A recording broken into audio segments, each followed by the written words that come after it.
Welcome to Penrose Learning, where we make understanding easy. In this video, I will explain how to make roux for gravy. First, gather your ingredients: equal parts fat, like butter or oil, and all-purpose flour. You'll also need a heavy-bottomed saucepan and a whisk. The key to a great roux is constant stirring and patience.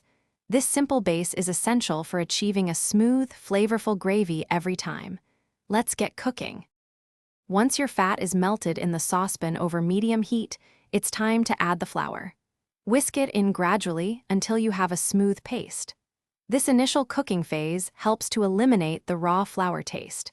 Keep stirring continuously to prevent burning, especially at the bottom of the pan. You'll notice it starting to bubble gently as it cooks. The color of your roux directly impacts the flavor and thickening power of your gravy. For a lighter gravy, aim for a blonde roux, cooking it for about 5 to 7 minutes until it's a pale golden color.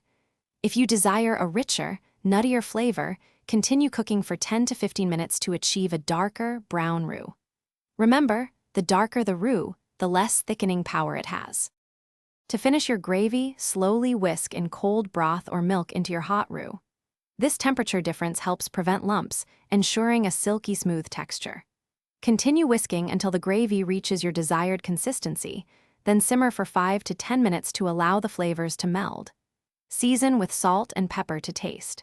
And hey, while you're perfecting your kitchen, don't forget to check the description for a link to Little Tree's black ice and other great deals. Thanks for watching. If this was helpful, leave a like and consider subscribing. See you next time.